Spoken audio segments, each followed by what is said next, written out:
नमस्कार दोस्तों, आज के इस वीडियो में हम बात करेंगे खिलजी राजवंश की। 1290 ईस्वी से जो है 1320 ईस्वी तक दिल्ली सल्तनत की जब हम बात करते हैं तो इस दौरान खिलजी राजवंश का नाम सामने आता है।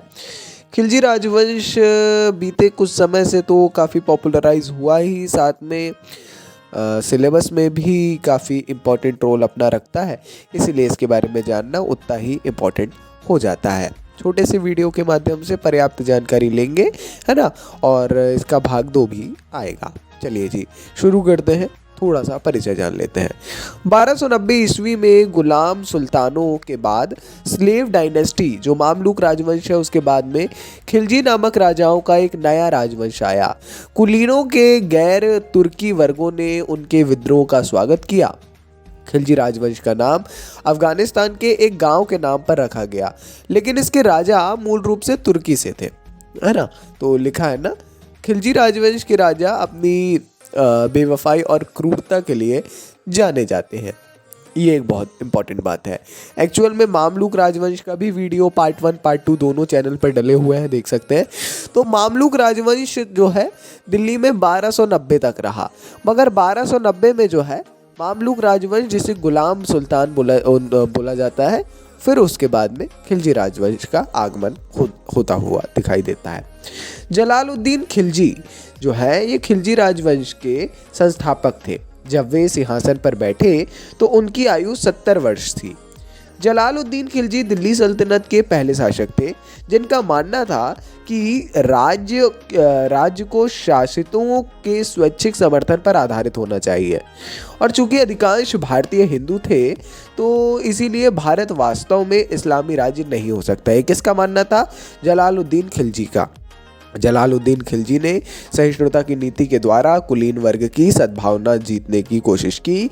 हालांकि जलालुद्दीन खिलजी ने अपने प्रशासन में पहले के कुलीन वर्ग को बनाए रखा, लेकिन खिलजी के सत्ता में आने से उच्च पदों पर कुलीन वर्ग के दासों का एकाधिकार समाप्त हो गया, है ना। तो ये एक चीज़ रही, है ना, जलालुद्दीन खिलजी के समय।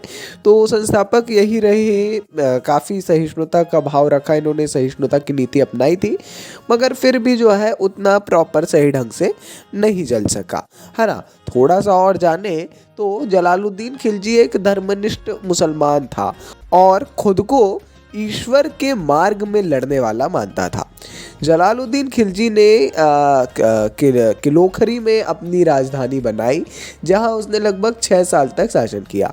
हालांकि उसे मंगोलों के कई हमलों का सामना भी करना पड़ा, लेकिन उसके बावजूद बहादुर मोर्चे और चतुर वार्ता के कारण मंगोलों की भी हार हुई। जलालुद्दीन खिलजी ने अपने खिलाफ विद्रोह करने वाले को भी कठोर दंड देने से परहेज किया। एक बहुत बड़ी बात होती है, उसने न केवल उन्हें माफ़ कर दिया बल्कि कई बार उनका समर्थन जीतने के लिए उन्हें पुरस्कृत भी किया। तो ये बहुत बड़ा मतलब एक अंतर नज़र में आता है अलग अलग लोगों में, मगर अब चेंज होगा, है ना। अब देखिएगा थोड़ा सा आगे जब हम पढ़ेंगे तो ये चीज़ें चेंज हो जाएगी। फिर भी लोग उसे एक कमज़ोर सुल्तान ही मानते हैं आज भी, और मानते थे। जलालुद्दीन खिलजी के शासनकाल की सबसे महत्वपूर्ण घटना उसके दामाद अलाउद्दीन खिलजी द्वारा देवगिरी पर आक्रमण था। अलाउद्दीन खिलजी ने जो है देवगिरी पर सफलतापूर्वक आक्रमण किया और अतिरिक्त धन इकट्ठा किया। उसने जलालुद्दीन खिलजी को मार डाला और स्वयं सिंहासन पर बैठ गया। बहुत ज़्यादा बड़ी बात, बहुत ज़्यादा इम्पोर्टेंट जानकारी है ये, है ना। तो यहाँ पे जो है जलालुद्दीन खिलजी, इनकी बात होती है यहाँ पे समाप्त। नया नाम है अलाउद्दीन खिलजी। अब हमने जो बोला, जो चेंज होगा, है ना, जो पर्सपेक्टिव है वो बदलेगा। तो अब देखते हैं इनके बारे में। अलाउद्दीन खिलजी खिलजी वंश का दूसरा और सबसे शक्तिशाली शासक था। अलाउद्दीन खिलजी दूसरा सिकंदर बनकर दुनिया को जीतना चाहता था। जलालुद्दीन खिलजी के शासनकाल में अलाउद्दीन ने 2 विजयी अभियान चलाए। सफल अभियान ने साबित कर दिया कि अलाउद्दीन खिलजी एक योग्य सैन्य कमांडर और कुशल आयोजक था।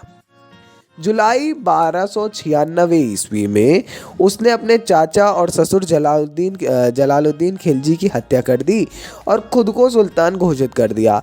अलाउद्दीन खिलजी ने बलबन की निरंकुश शासन की नीतियों को पुनर्जीवित करने का फैसला लिया।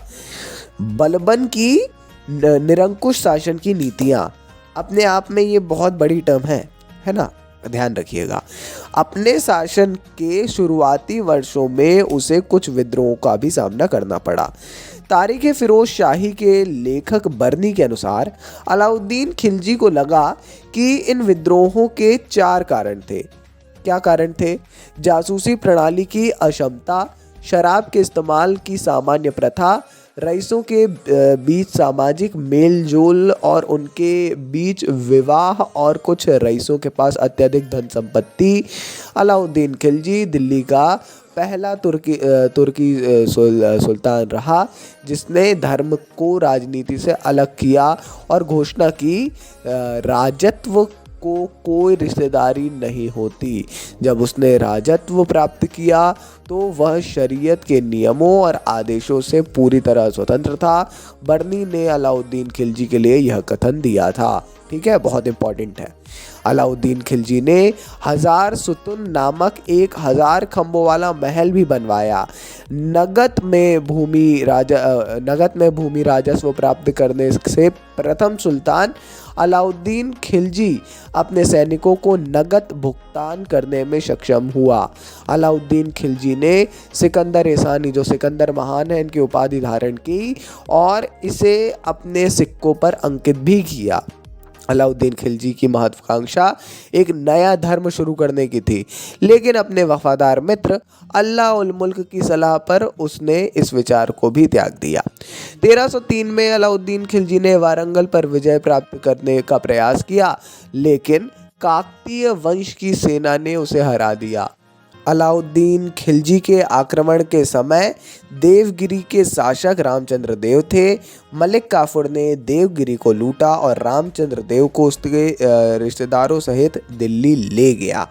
लूट के उन्हें भी ले गया, मगर अलाउद्दीन ने जो है रामचंद्र देव के साथ अच्छा व्यवहार किया और उन्हें राय रायन की भी उपाधि थी। तो ये दर्शा रहा है काफ़ी सारी, मतलब अलग अलग चीज़ों को ये दर्शा रहा है अलाउद्दीन खिलजी का। ये जो हम जान पा रहे हैं कैरेक्टरिस्टिक्स कहना चाहिए इनको।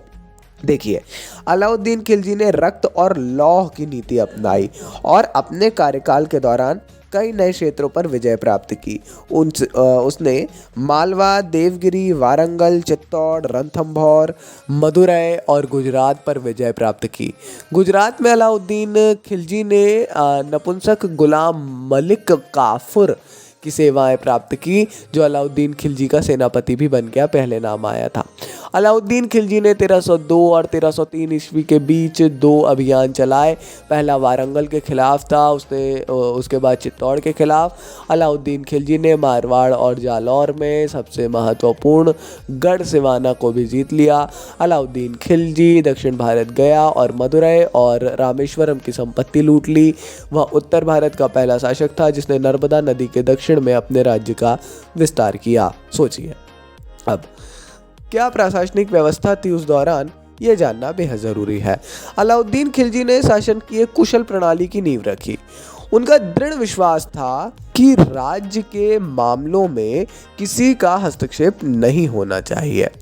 यहाँ तक कि उलेमाओं, जो इस्लामी पवित्र कानून और धर्मशास्त्र के विशेषज्ञ ज्ञान के लिए मान्यता प्राप्त मुस्लिम विद्वानों का एक समूह होता है, इनको भी हस्तक्षेप करने की अनुमति नहीं थी।